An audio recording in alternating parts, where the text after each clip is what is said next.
Let's get this going.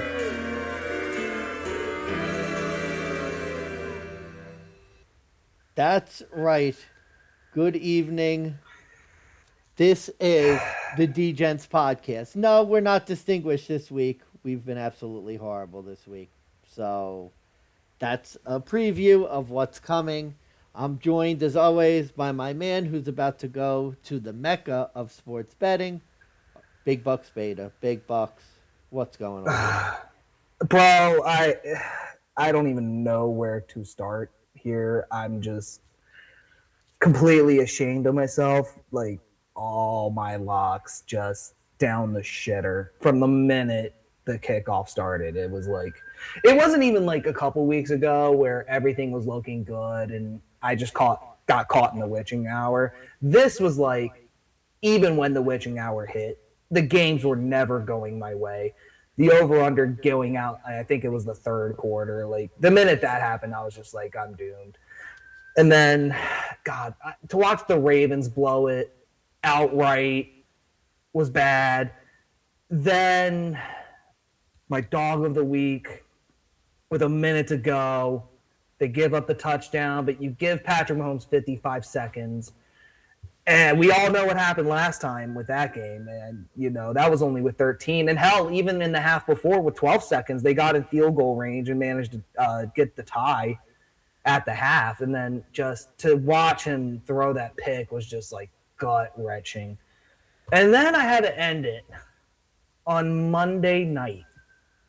Oh, we'll talk about the Cowboys too. Don't worry, I had them as a fade, and that was the one I was actually looking forward to because it was just like that had like a great shot, and then that went down the shitter late in the fourth, and there was just no show till the end. Then I had to end it with the Broncos, where I don't even know where to begin. Like, how do you give me one quarter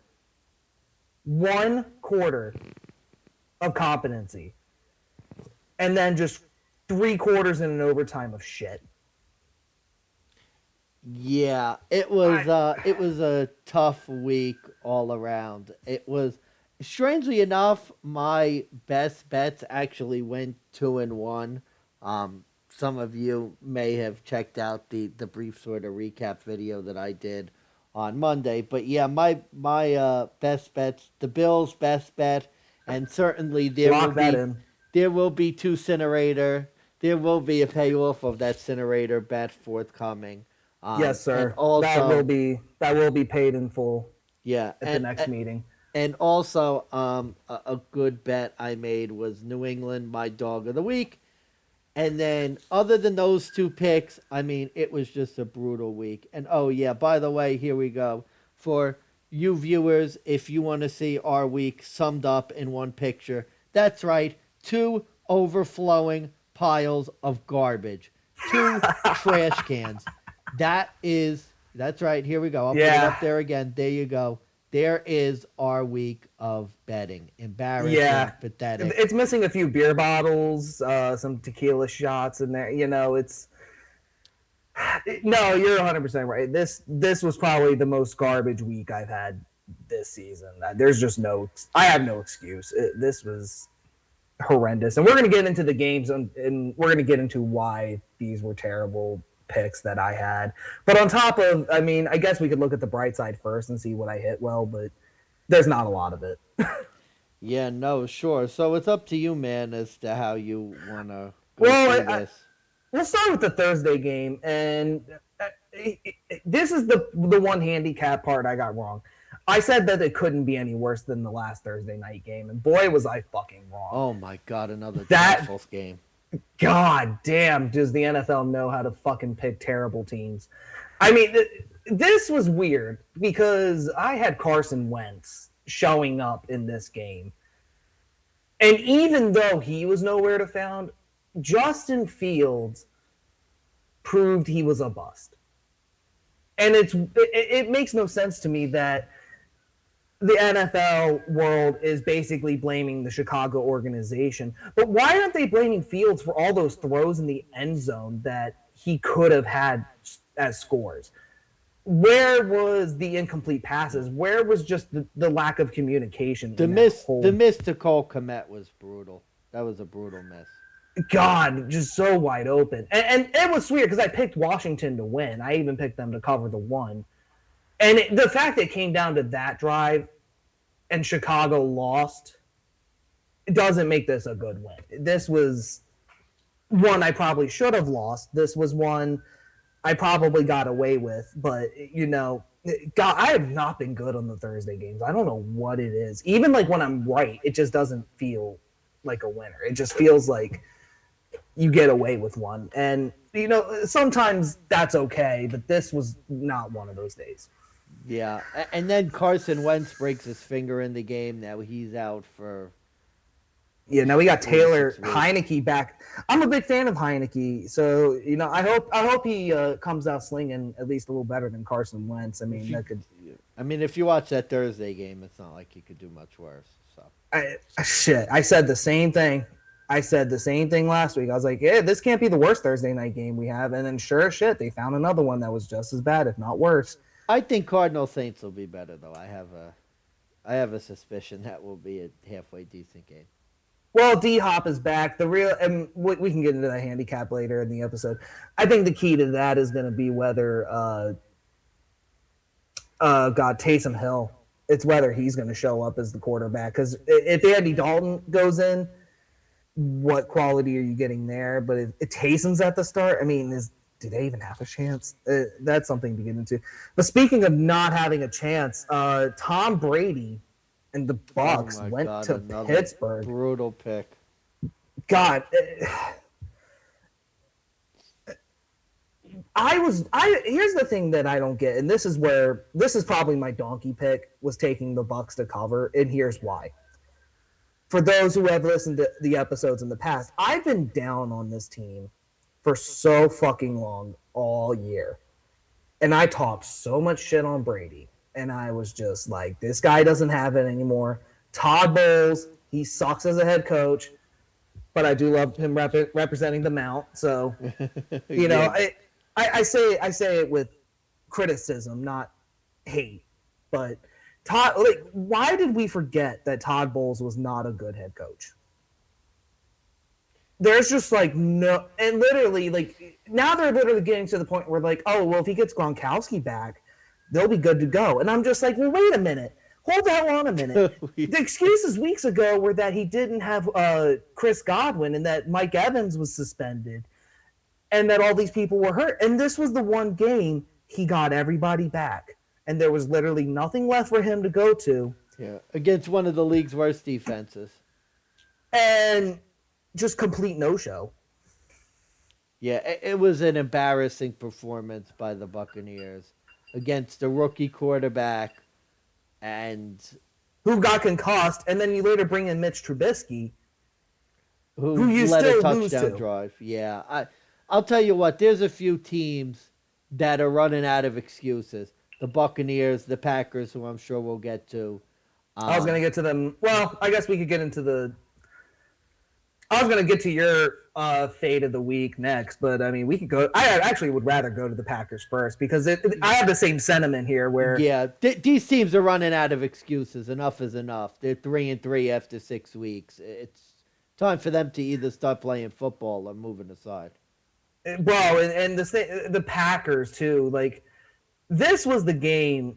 I think we both had the similar sentiment with Pittsburgh, except I think there was a slight thing with Pittsburgh where the minute the line went up to 10.5, it got scary. Green Bay, it stayed at 7. And you're just thinking Aaron Rodgers at home after a loss,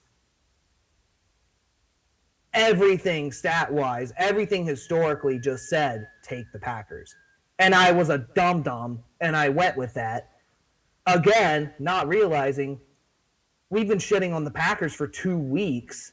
Why the hell did I like them all of a sudden here? It made no like that was God, that is just right in tandem with the donkey pick. That might be the equivalent too. There may not be like a poll. It may just be look, Tampa and Green Bay, terrible fucking choices. Aaron Rodgers, how the fuck do you no show at home against the Jets?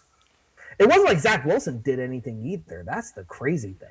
Yeah, it's pretty clear. Donkey pick of the week, second straight week, and there won't be a third week in a row. You know, my Oh my no, dad used to say like you pitching in baseball, you go, you give up one home run, that's fine. You give up back to back, that's two. When you get to the third guy, you plunk him in the ribs. Like literally, I'm done with the Green Bay Packers for this week. Not betting on the game. They're not going to be my donkey pick a third week in a row.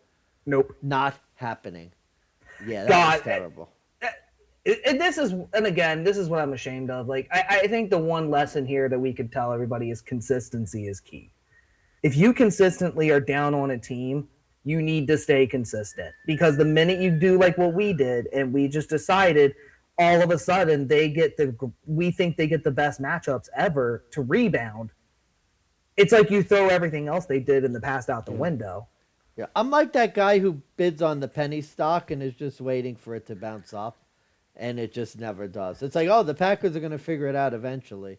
Well, And they're just until they not. do, they're not going to be playing with my money until they figure it out. And maybe they won't. Maybe they're going to have another 6-10 or They six and might. They're 11 on type pace to year. do it, if you Yeah, ask they're me. they're a bad team. They're not The good at same with all. the Bucks. I mean, the Bucks are done getting my money from here on out. I mean, I faded the Bucks a couple times, and that was fine. But uh, and really, this was. I think the Packers were worse because how could we go wrong betting on the Bucks to win? Considering Pittsburgh has not literally, they didn't win a single game without T.J. Watt since they picked him I up. know this is the first week where that stat. How many games have the Steelers God, won it was a without T.J. lot. Watt? Well, It was it's a one now. lot. It's one now. Yeah, So but now use that. But yeah. I should have known the minute it went to 10.5. I was like thinking spread wise, like why the hell did we even side with Tampa? That made no sense. Even though we Yeah, liked the team to win, it was like, well, wait a minute. Like, when you the know hell did they why? become 10.5 Yeah, favorites? you know why you do it? Because the Steelers got blown out by the Bills, who I think have shown that they're the best team in football, or at least the best team in the AFC. And you go and you look at how bad Pittsburgh was against them, but it's just like a different team, different sport, and the Buccaneers can't tie their shoes correctly at this juncture. So God, no, they can't. But God, well, speaking of different junctures, Matty Ice made an appearance this week or last yeah, he week. did 3 touchdown passes. Hello, he's back. God, yeah, that was. I had a feeling they were going to wake up for this game, and I couldn't justify it, but it was just like Jacksonville on the road is always terrible to bet on. But to be fair, you went that whole game essentially leading that, and Yeah, I then mean, it just wasn't a bad pick. It wasn't the worst pick. It was a bit unfortunate how it ended. it's a bad beat. It happens to the best of us. I mean, if Matty Ice, he has to make the perfect throw. Alec Pierce has to get out just right, and then the fact he had that catch with like 20 something seconds to go, it was unbelievable. Yeah. Saved my fantasy week, I'll tell you that. Which is why I give the Jets and Giants a lot of credit, not to get too far off track, but you look at it, Jacksonville's still one of those teams that's just figuring out how to win. I mean, that's a game where just the team goes and you just win that game.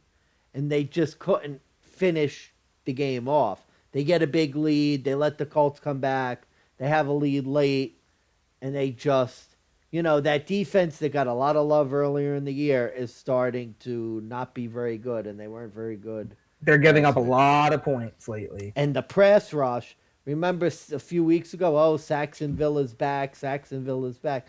They got no pressure on Matt Ryan at all, and that's an offensive line that's been dreadful too. So And even with the pressure they did get on him, it just wasn't enough. Kind of like the same argument I'll use later with Denver, because you watched that game and that D line just got literally every play. Herbert was pressured. Herbert was trying to get out of there, and it just isn't enough if you're not going to get them. And for the Jags too, it was like as much as the pass rush did get to Ryan, even on that last play where they got him down by the knees, you give him literally that half second too long. That's your game. And sure enough, that's what happened here. And I I really don't have any other explanation as to why I didn't pick them. I mean, I guess it's because I thought the Colts were still bad. I did say they were both future top 5 teams in the draft, but no, and I think I leaned too heavy on the Jonathan Taylor angle with him coming back. Then for him to just not show up, it really just kind of put me in a pressure situation where I was like, am I going to double down or am I just going to avoid this? I actually ended up avoiding this, but I think for as confident as I was in the Colts already, I should have just doubled down. Mm-hmm, mm-hmm. You know, Yeah. and if I lost, and if I had lost the way I lost, that just would have been a bad beat. It wouldn't have been a bad bet. Like, say he throws that and Alec Pierce doesn't catch it, you know, or they go 4-and-out. Okay, that it went out in the fourth quarter. What more are you going to do? That would have just added another tally. That was just one that happened to go the way that I predicted. Yeah.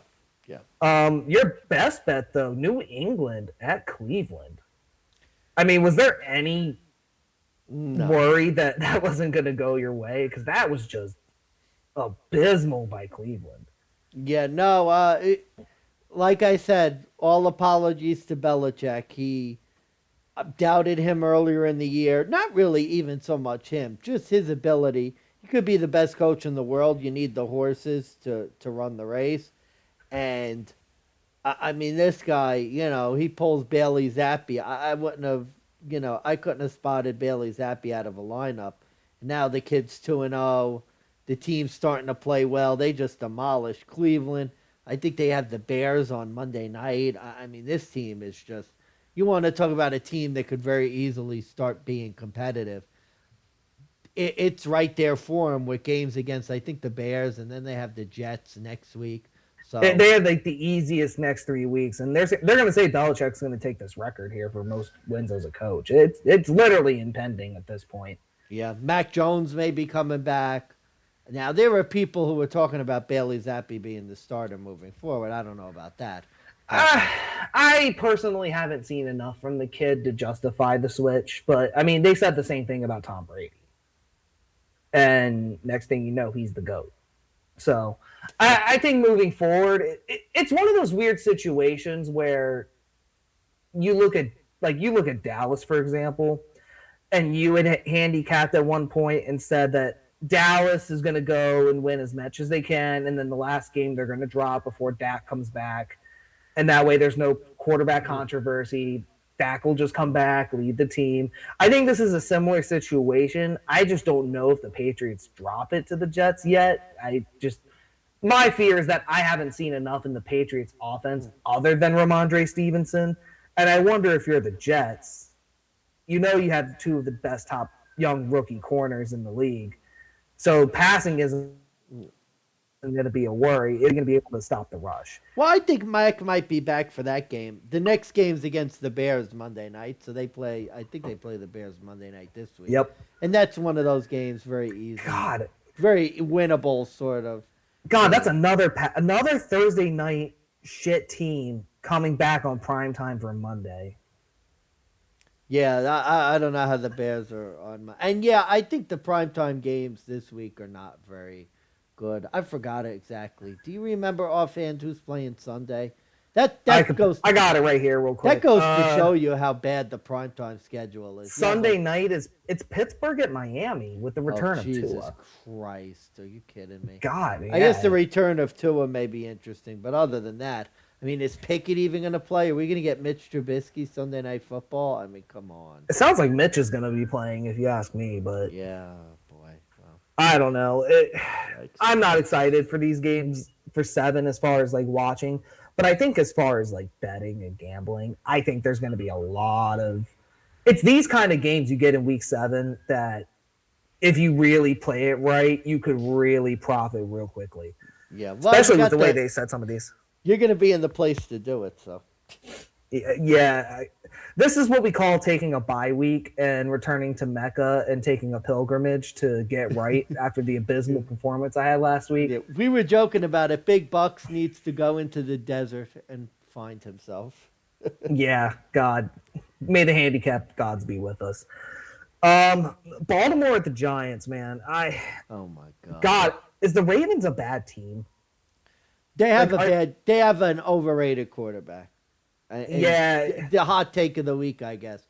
Lamar Jackson is not a good quarterback. He just isn't. They were talking about MVP Lamar. No offense, a franchise quarterback who's good, other than Kyler Murray, who we're going to get to later. Talk about.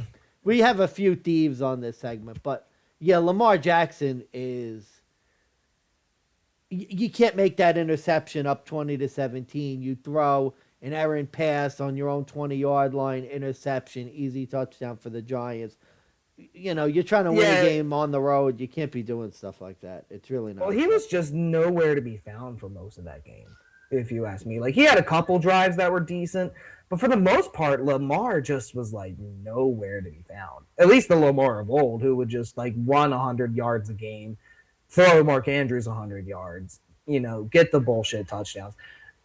This Giants defense is God. I may have to apologize to Brian Dable because I shit on him for the longest time, and he's making me eat my words week in and week out. Just Yeah, they're playing well. Although, like you said, I mean, the Green Bay Packers aren't very good, and you got to wonder if the Giants really should have won that last game. But yeah, he's like the runaway coach of the year at this point. It's not even close.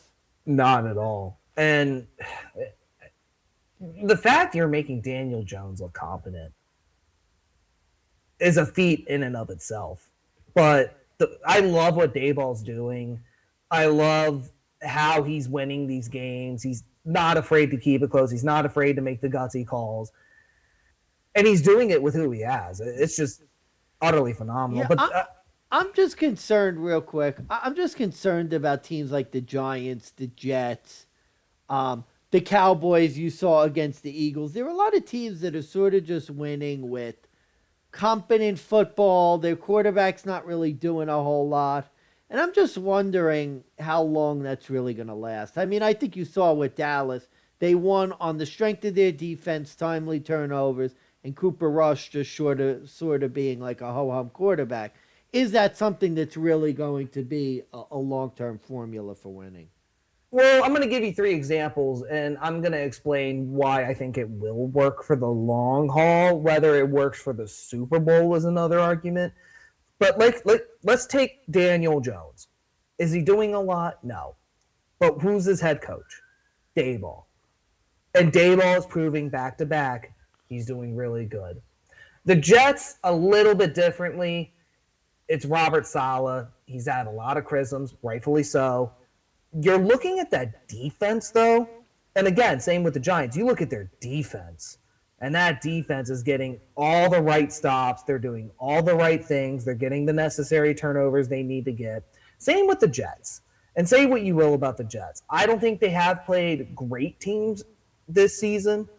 But you look at the Jets and you look at Zach Wilson, and if you can teach Zach Wilson, a second-year quarterback, to not fuck up as much, you could very well be in the same boat as the Giants. I mean, what are the Jets, 4-2? Yeah, Which yeah. I never thought I would believe. But if you have Zach Wilson and Joe Flacco, who knows how to not fuck up as bad, a veteran presence, but you get Zach Wilson and you just teach him not to fuck up, and he can just make the right amount of plays with a great defense, it's a winning culture. Yeah. I'll tell you what, the However, Jets, the Jets are, if they could beat Denver this week, they play the Patriots. I think they have the Bills shortly thereafter. Don't look now; they could be in an interesting spot. But yeah, sorry, that I over interrupted. under my over under 5.5 is not looking too good on that Jets future pick, but not over yet. Oh no, and let's even look at Dallas with their circumstances. Mike McCarthy, I think he can be looked at as a joke. You could look at him as a serious head coach. But either way, they have a great defense. And even with Cooper Rush, he's shown he can game manage it enough to not screw it up, to not make unnecessary turnovers, and to call the right amount of plays and to call the right play in the right moments. For the most part, it's won them every game. I don't care who you look at, who they played. There was a lot of games they were considered underdogs. They fucking won. But now let's look at Denver. You have Russell Wilson with probably the league's best defense, who's holding teams to a very minimal amount of points. But if you look at the play calling and you look at the coaching and you look at the decisions this team makes, and you see the difference. They're 2-4. When I can sit there and predict every play that they go and do in every drive, you kind of at some point have to ask yourself, okay, why are teams like the Jets, the Giants, the Cowboys all being successful, but not like Denver, who admittedly is in a similar boat? And I think it just comes down to coaching and play calling. And these guys have people who know how to make these decisions, and Hackett just can't. Mm-hmm. And I think that's the crucial difference. Whether that wins you a Super Bowl, like I said, is a debate. But I think if you make enough of the right calls, it's going to get you to the playoffs. Then at that point, it's just how bad do you want it? And can you outsmart the other guy? But as far we got a little off topic there, but as far as Baltimore goes, Lamar is literally playing like he hasn't been paid. And that's concerning to me. Is he playing like this because he hasn't been paid, or is he playing like this because this is who he truly is?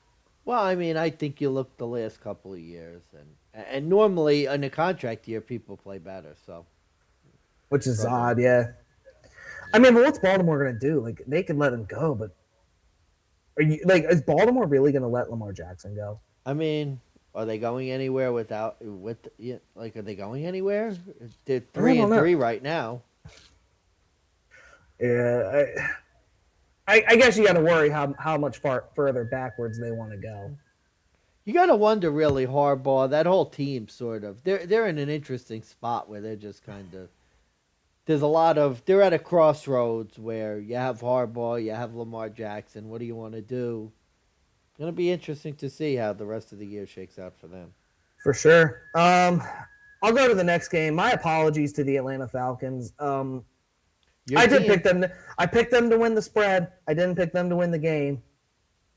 San Fran was a no-show. And other than that, I mean, it's weird. Mariota might be a competent quarterback now. And you see what he did to the Niners defense, who's arguably another top 5. And he just essentially, pieced them up and did whatever he wanted to. Yeah, it's indicative of this year. There's just a lot of Seattle, Atlanta, especially the NFC, Seattle, Atlanta, Detroit, although they haven't really had the wins come to mind. There's just a lot of mediocre NFC teams that could very easily sort of just hang around and play competent football and just win some of these games. Yeah, it's been a crazy sort of season with that, and yeah, Atlanta's one of those teams. It's just they're 5-0 again, right? 5-0 against the spread now. 6-0. 6-0. 6-0 ATS, and I think they're a 6.5 point underdog again this week. It just boggles the mind. It makes you wonder, what's the week they dropped the ball? Because that is kind of an Atlanta Falcons thing that they did. But that was with Matt Ryan. Now with Mariota, you start to wonder, do I have to start taking this team seriously? I mean, I think they also were 3-3. Yeah. The return for a touchdown hurt San Francisco. That was a big play. Yeah, that could have went either way still, if you ask me. But at the end of the day, Atlanta just showed up when even I didn't think they would to win the game. I thought they would get it was more of a backdoor cover situation I was worried about. They just fucking ran away with that game the minute it started. Yep. They definitely. I guess my other best bet, Carolina at the Rams. Yeah, Panthers are on auto fade. That still shouldn't be a debate, but apparently now it is, because now we get the same number, but it's just Tampa Bay. They have no idea who they're even starting at quarterback. I mean, there was a quote today, or one of the days, DJ Moore was like, oh, yeah, Fitz Baker or Sam Darnold or P.J. Walker or whoever the other guy is. He didn't even know who Sam Eason's name was, and I'm not even sure if that's who. But it's Jacob Eason. I didn't even get the guy's name right. That goes to show Sam Howell. Yeah, I mean, it's just, they're like a disaster dumpster fire. Robbie Anderson gets kicked off the field. Cussing out his own coach. What a disaster, a catastrophe. I mean, now he went to, but then they traded him to Arizona, so you wonder, I don't want to say you take Carolina seriously, but I mean, the fact that even Carolina was done with Robbie Anderson's shit.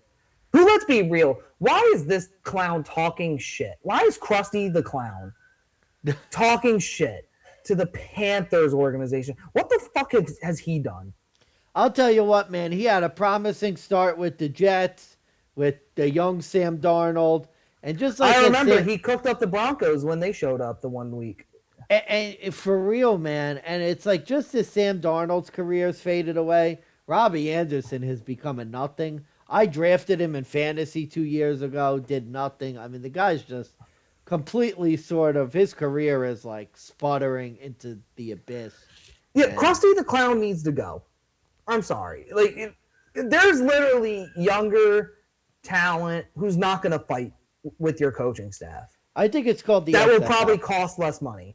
Yeah, he'll be a future XFL star one day. It'll be great. Or USFL or whatever. Yeah, PJ Walker and Robbie Anderson back in the XFL. It'll be they'll great. reunite and could fight on the sideline and do that. Yeah, no, but this if this was DJ Moore making this argument, I'd take it more seriously. But bro, what has Robbie Anderson done to be relevant since he went to Carolina? Got in a fight with a coach and got traded. That's what he did. And don't get me wrong, like, I could understand if you didn't want Baker as your quarterback. Who the fuck are you to go on Twitter and be like, no, don't want him? Like, who the fuck are you? Like, you're not fucking DeAndre Hopkins. Maybe he was right. He probably was right, though. Like, he was probably right. I mean, but again, like, he's not. I don't think he was important enough to have that kind of an opinion. I want to apologize to Sam Darnold. Sam Darnold is not as bad as I thought. This guy, this guy went 3-1 with this team. How is that even like possible? With Matt Rule. Matt Rule had a winning record thanks to Sam Darnold at one point in a season. Just remember that. God, yeah. Yeah, last point. Weirdly enough, the Rams didn't even do anything exciting either in this game. Like, this game I thought would have been a 38-5-6 blowout, and God, it was like Matt Stafford. Is he a one and done quarterback? Yeah, he's a one and done. He's his arm is hurt. He's injured. There's something going on. Yeah, he's got to go. They're not good either. Yeah, he's got to go. Okay, so my other donkey pick of the year was Seattle and Arizona. God, why did I pick Kyler? Like, what was I thinking? How do you only score 9 points against the Seattle defense? How do you hold Seattle to 19 and lose? That's more baffling to me, because if Seattle went up like 30-9, I'd have been like, okay, they kicked field goals, they couldn't get offense going, which is exactly what happened. You hold them to 19. Gino Montana was held to 19 points. Hey, he got to win. Gino Montana got to win. I'll tell you what, another coach, Pete Carroll. Remember everyone? Oh, he's a bum. Without Russell Wilson, he's washed. He should retire. Yeah. Oh, yeah, he don't look so bad now. Russell Wilson's out there floundering in Denver. Pete Carroll's winning with the ghost of Geno Smith and, a defense that can't stop a nosebleed. I mean, it is pretty impressive how well they've done thus far. God, yeah, that was just for all around. I mean, that's a playoff team. Like, you look at it, some of these teams that Atlanta, they're a cutesy little team. Seattle, they're a cutesy little team. You look at it, the NFC South sucks. The NFC West, Niners lost, Rams don't look good. They're not as good. You look at the NFC West, they're not the same NFC West as the years prior. I mean, the Packers are struggling. Like, Seattle's live. Minnesota is a 4-1 team, 5-1 team. 5-1, Kirk Cousins. Philadelphia Eagles, Minnesota Vikings, class of the NFC right now. Oh, unbelievable. Oh, New York Giants, too. Don't forget, Giants are 5-1, yeah. too. Well, the weird thing is the Eagles you could have possibly saw coming if you were high on them. I personally wasn't, and that was a mistake on my end. But I was high enough on them to win the division. I didn't think they were going to go 6-0. Like that is insane to me.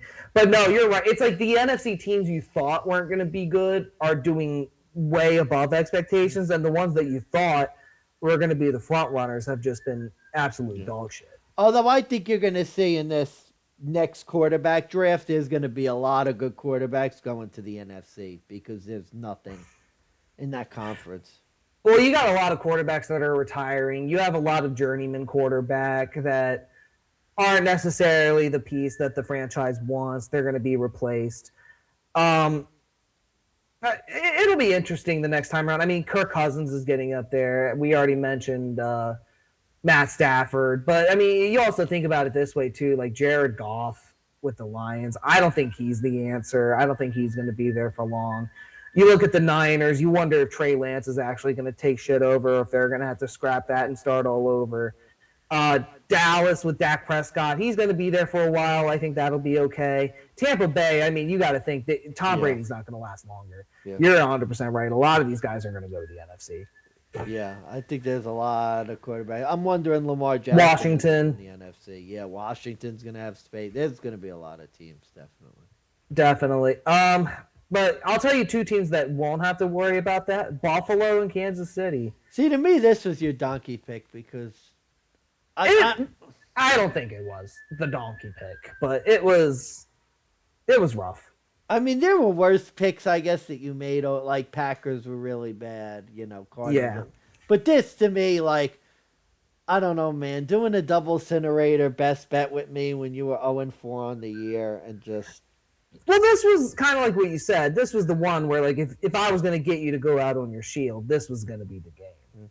I mean, I don't mind, too. Like, the game ends 24-20. It shouldn't have been 24-20. Well, the way it ended, too, Buffalo Bills 2-minute drive, gets in the red zone with 55 seconds, and then Patty Mahomes throws a pick. I mean, what more can I do? Patty Mahomes could have led a game-winning drive, and you could have been doing it. No, the game went about as well as you could have hoped for, and you still lost. I mean, I think the Bills, God, the Bills to me just look like, and maybe again, I'm trying to separate fandom just from like watching. God, I the will say Bills look like the pickup wild. of Von Miller has been the difference. Oh my God, yeah. This team looks far and away to be the best team in football. And no disrespect for the Eagles. I think they're the best team in the NFC. They're a balanced team. And I'm not saying the Bills are shoo-ins to win the Super Bowl because we see, the 19-0 Patriots or the 18-1 Patriots lost to the Giants in the Super Bowl. Yeah, you got to finish. Happen. But, like, you look at that, I mean, the offense, it's just hard. I mean, Kansas City gave their best shot. Their defense played about as well as you could expect them to play against the Bills. But there are some times when the Bills' offense just is, like, unstoppable.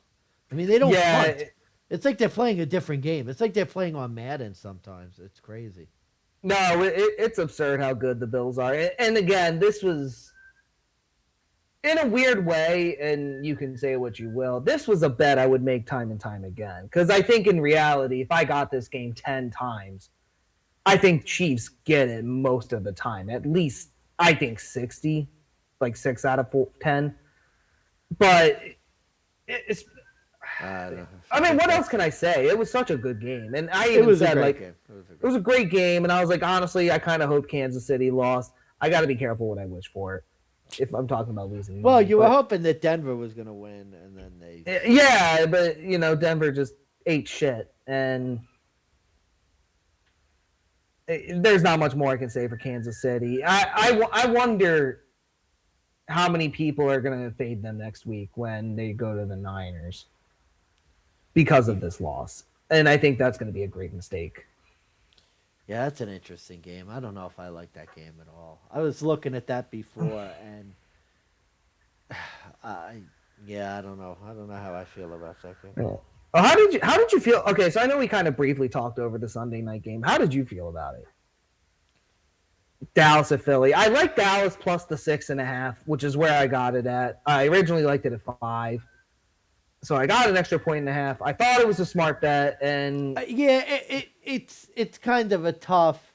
I mean, on the one hand, the game opens out 20-3, and then Dallas comes back, and you're hoping that, well, NFC East game, you're kind of going to end on 6 points. They get like the touchdown that kind of takes that away.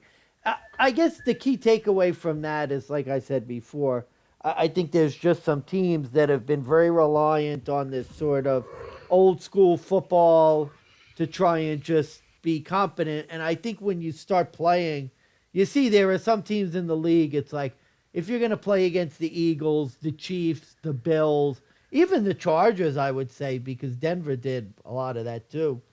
yeah, Monday night, it's hard to these really elite offenses to just play like that and expect to win because they're going to get you in the end. well, And I mean, especially for Dallas, who had 5 in a row going in, or no, 4 in a row.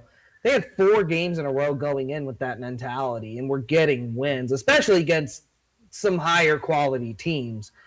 And I think some teams with bad O lines though, and the Eagles' offensive well, they line beat the stepped up. Giants Monday night. So Well, I the mean, Giants' offensive line ate shit in that game. Danny Dimes showed up on Monday as expected, which was like a Kirk Cousins effect. So I mean, without that outlier, you're 100% And right. they only won by 7. It's not like they cruised. It's curious to see with Dak Prescott back what this team looks like.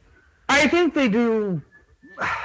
I wonder if there's even going to be a difference. If I'm going to be quite honest with you, I mean, if anything, Dak Prescott makes more throws and does more crazy plays, but whether they go in his favor is going to be something to keep an eye on. Because Cooper Rush, I think you just needed him to do the basics of what it takes. He did what you expect him to do, and the hope is that gives you a little bit more because they're going And to need whether a little that, bit more. I just don't know if that's going to push him over, especially with how tight this NFC East race is right now with the Giants right above the Cowboys now, the Eagles 6-0.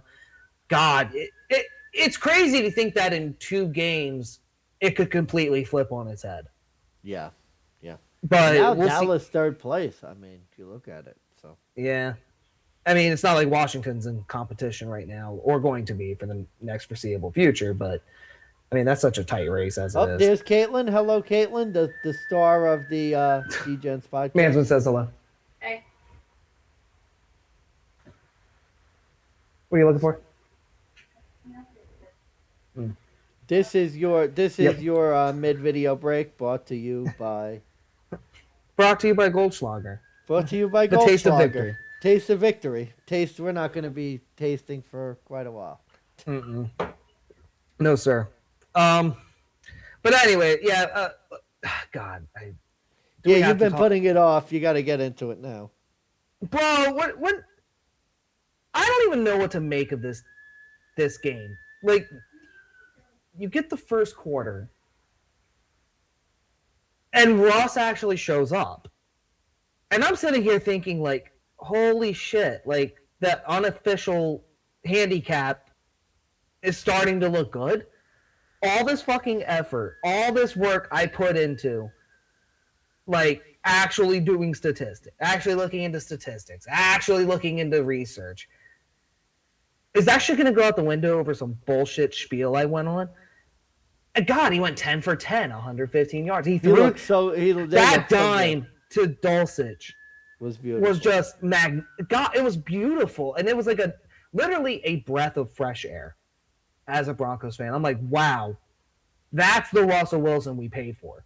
That's the one we need. And then you keep watching the first quarter, and they are just shutting down the Chargers. Eckler's not going nowhere. Herbert's getting sacked. He's getting pressured. He's not making any throws. And we're up 10-0. I'm like, holy shit. Like, let's see how and then you get the second quarter. Chargers get that Eckler touchdown. A lot of, number 27 for the Broncos has to get cut after this week. 4, how many was it? 4 pass interference calls? Yeah, some how killers many, too. God, and they were all killer. It wasn't like it was just a PI. They were deep, third down PIs that could have just switched the whole game around. Like, a lot of those calls where the Denver would have got the ball on a punt, it just gave the Chargers that extra chance to come back and win. And this is in a weird way, I look at that first half and I don't blame Russell Wilson at all. I blame that kid because he gave the Chargers just time and time again. It's just piss poor discipline. And the defense, it wasn't even that they were bad. It was just all the penalties they ate. It just allowed the Chargers to come back and tie it at the half. But okay, it's a tie at the half. It's fine. We get the ball back. We can start driving, and Russell Wilson starts eating sacks. Yeah, offensive line was. O-line was nowhere to be found. Literally, here was the call. I'm going to give you a rundown for every drive that the Broncos had in the second half.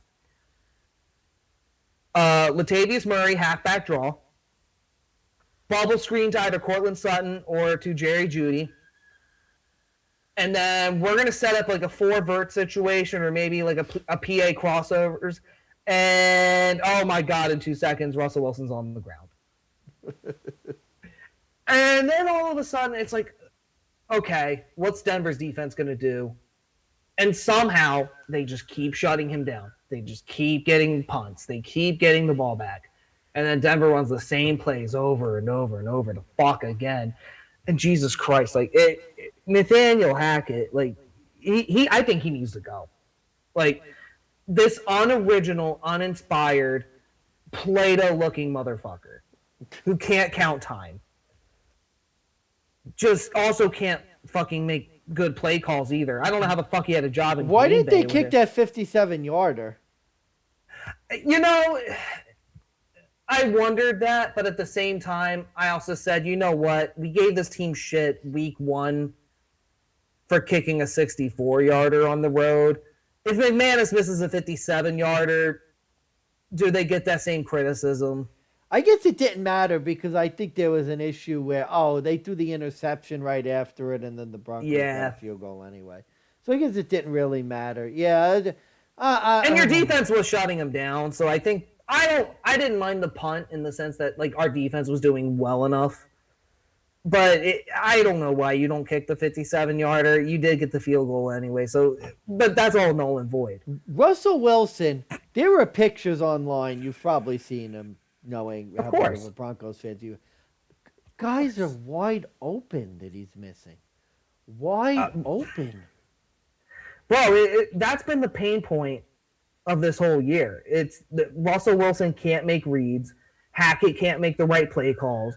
And it's just weird with Russell Wilson. It's like he has one read, and if it doesn't go his way, it's like he's trying to scramble or he's just trying to figure out how to get out of it and doesn't realize, like, oh, wait, if I just look at the first read and it doesn't work, I should jump to a second read. Well, especially it was weird, too. They did the quarterback run. That was working. And then they only did that 2 times and sort of went away from it. And he supposedly hurt his quad on one of those tackles after he did that. So that's why they stopped. Oh, okay. I mean, that's fair enough. Mike Boone. I didn't see enough Mike Boone. Just because he gives you an element and explosiveness.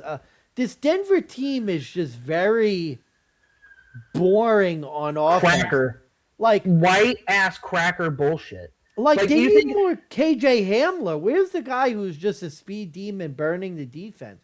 They have a lot of Judy, sort of an They're playing like Sutton. Do you remember back in like the 1900s? You watch a Yale, Harvard, white cracker stale bullshit game. That's what the Denver's offense looks like right now, if you ask me.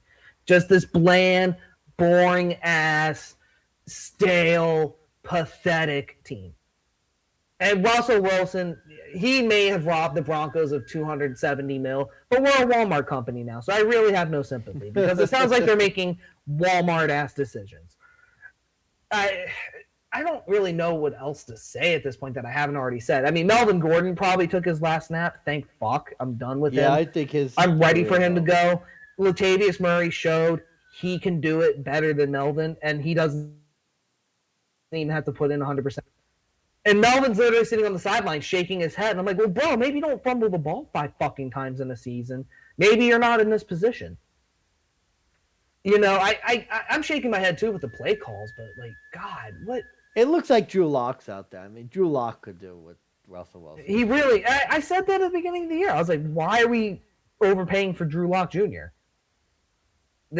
it's unbelievable that a lot of our cap space, which by the way we could have went and got Christian McCaffrey with, who probably would have made a difference in our offense.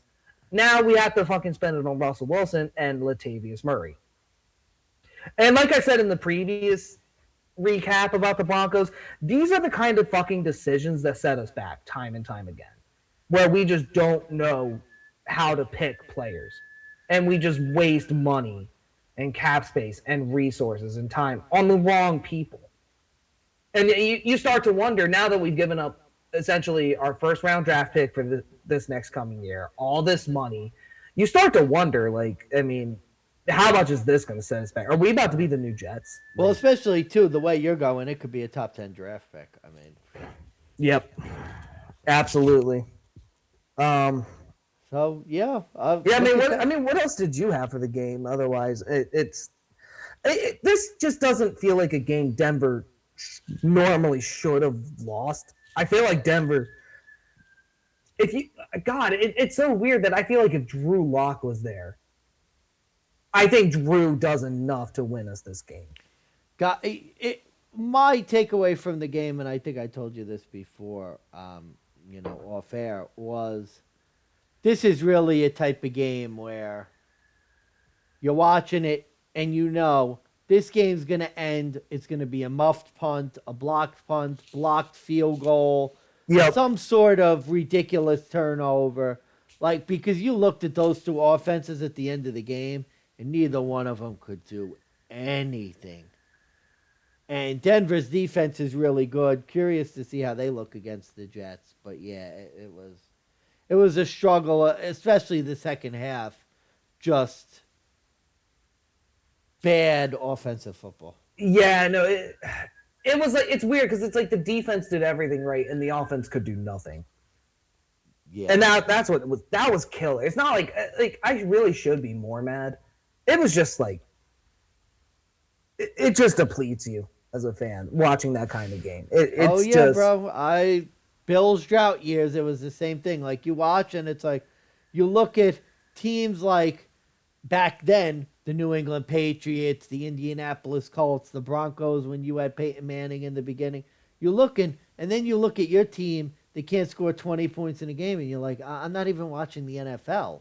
Like, I see all these teams, they're just moving up and down the field, 38 points a game, 35 points a game, and then you look at your team, and it's like, I'm not, like, this is I've like seen college teams play better than the Broncos lately, at least on offense. I mean, what more can I say about the defense other than the penalties that were just crushing as far as timing goes?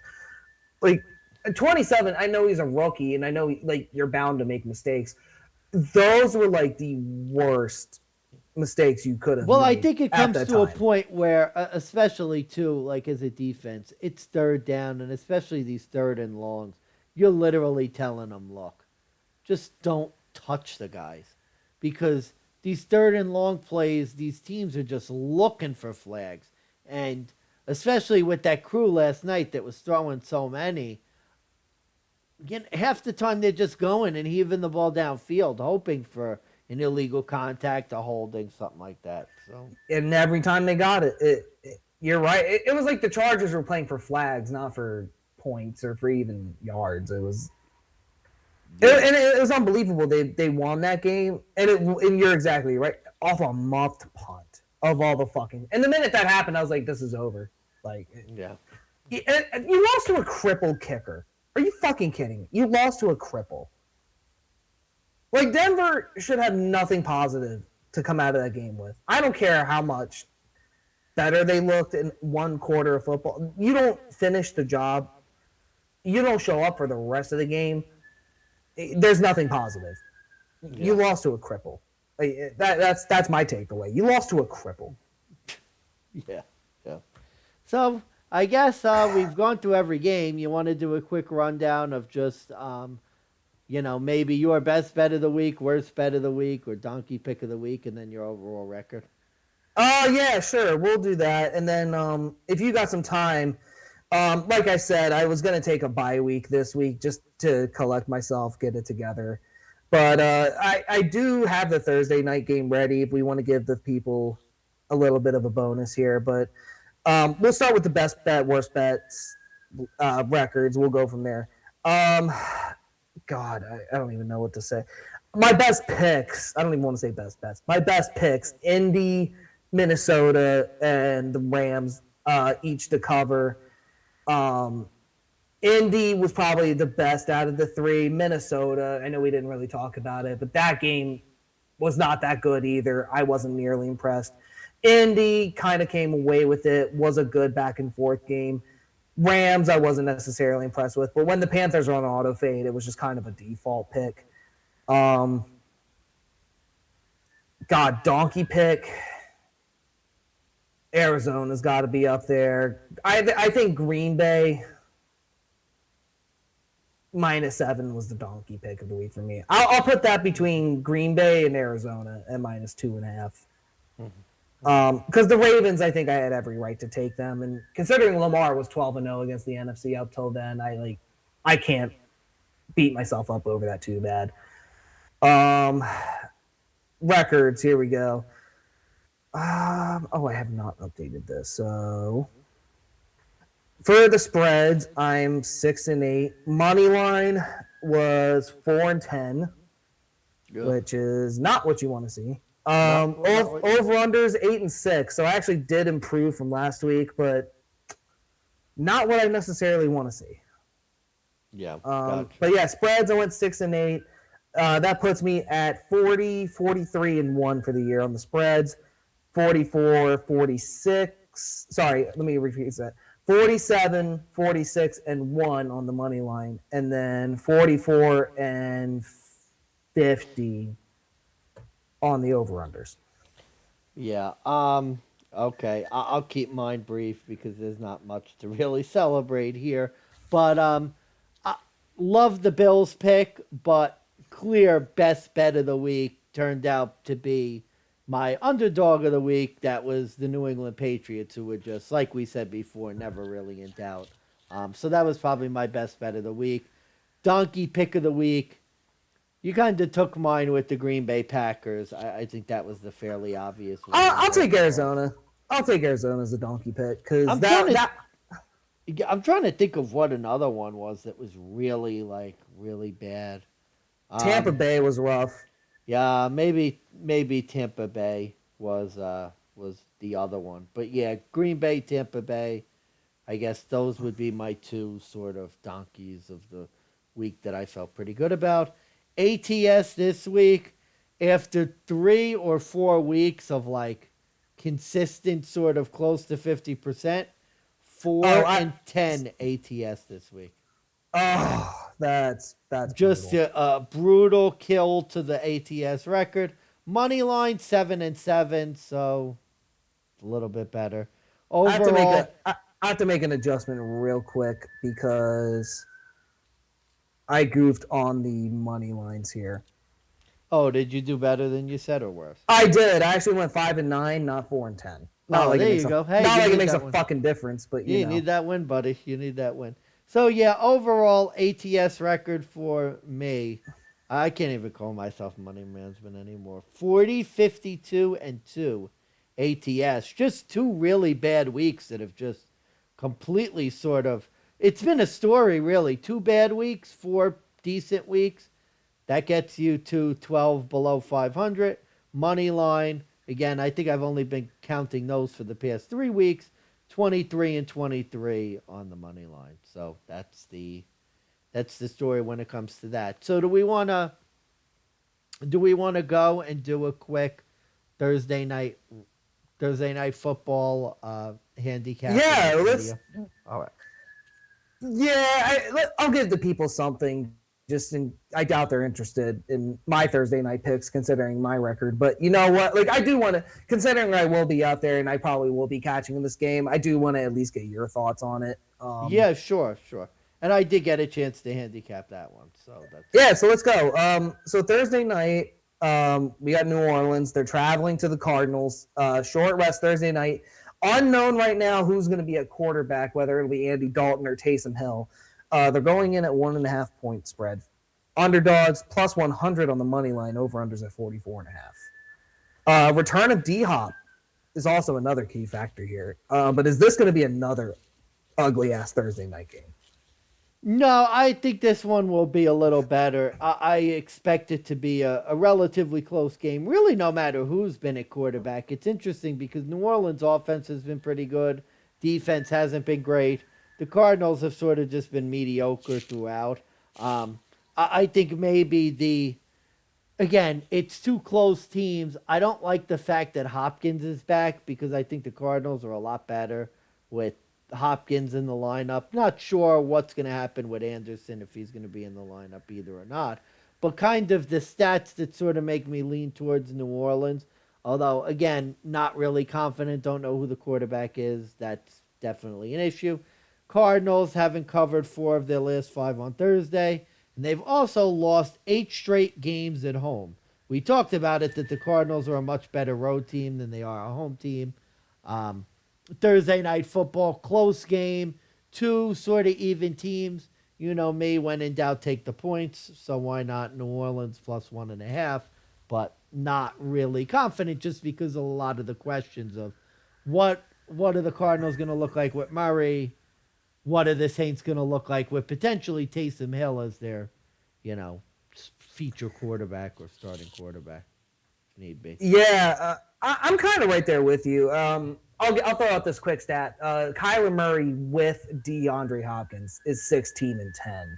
Yeah. So I think that kind of tells me like he will more than likely win with him, but not necessarily. This didn't like I kind of heard from you. This shouldn't be as bad as the last two matchups. I just don't know which Kyler Murray is going to show up. Kyler Murray, 0-3 in Thursday night football in his career. But ever since the Saints lost Drew Brees, they're 0-2 on Thursdays as well. This just kind of oddly enough comes down to the home team situation. And Cardinals are now 0-7 in their last home games, and they've dropped 5 in a row ATS as home favorites. Saints, they're 3-1 as road dogs since last season. They're 2-2 straight up. Considering this line is only at 1.5, and you look into that, I mean, I think D Hop is going to be the difference maker, but is he going to be playing defense? I don't think he is. Arizona's defense is not that good this year. And as you kind of said, the Saints offense, regardless of who's at quarterback, has been the more explosive team. They have been the ones to be able to get into the red zone, whether it be through Alvin Kamara, whether it's through a trick play with Taysom Hill. And meanwhile, Kyler Murray's probably more focused on playing Call of Duty. Here's my concern. Is the Saints defense going to give up the kind of plays they have been giving up lately? Yeah. With DeAndre Hopkins back, because they are coming off short rest after a home loss. They then have to travel to Arizona. You wonder how their defense is going to come out in this game. I just don't even know who's going to be healthy by game time between Michael Thomas, Jarvis Landry, Chris Olave. You know, if any of them come back, yeah, a lot of question marks with the Saints, which is crazy. I think of it like this. If the line is at 1.5 in favor of Arizona right now, without those guys, I think if even one of them comes back, it gets really, really close to a pick 'em. There's so many question marks with the Saints. You just generally never know how to play. I mean, I'm 1-1 with that logic right now, where the Saints won 2 weeks ago, I think, but then came out and lost to the Bengals this week. Again, on another last-second drive. Not a last-second drive, but on a... Actually, yeah, it was a last-second drive, so that was another bad beat I took just right there. But over-under play for me. Unders are 1-5 so far on Thursday Night Football. 44.5. This is one of those lines where... I feel like one of these teams isn't going to show up, or both these teams aren't going to show up on short notice. This is something I would normally take the over on, but I'm going to go with the under here. I just think it's a lot of points on short notice. I don't know how much time D-Hop is going to have to get the reconnection with Murray. I don't know if Taysom Hill's going to be a quarterback. I don't know if they're going to even score points.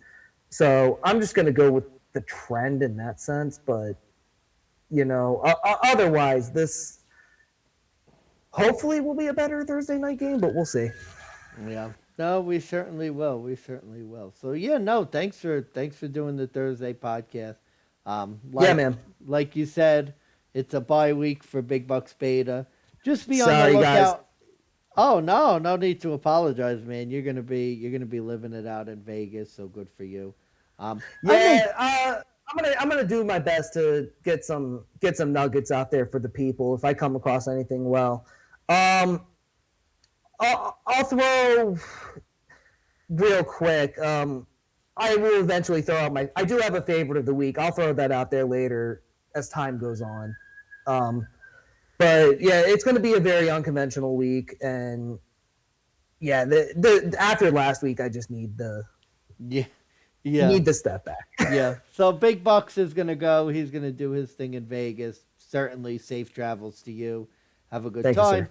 Just be on the lookout. I may put out something truncated just to sort of keep the content out, keep like the regular thing. But it'll be a very truncated sort of quick hits, my like one or two thoughts on the game just to keep it out there. So it'll definitely be a slow week for the DeGents, but then hopefully when you come back from Vegas, we will have both won some money and could kind of pick it up from there. So Yeah, I think what I'm going to do is I'm going to try and get my locks out at the very least for whatever they're worth because apparently they're not good lately. But well, think about it. I'm You gonna, went 0 but and I'm 4. gonna. You can only go up. So that's I guess so. No, but I'll throw out my nuggets when I can. But no, I'm glad I was able to get this out before I head out. Hopefully I come back with some motherfucking money. yeah, man, absolutely. All right. Other than that, All right. man, thanks for coming on. Obviously, thanks for Yes, doing sir. this and safe travels in Vegas, buddy.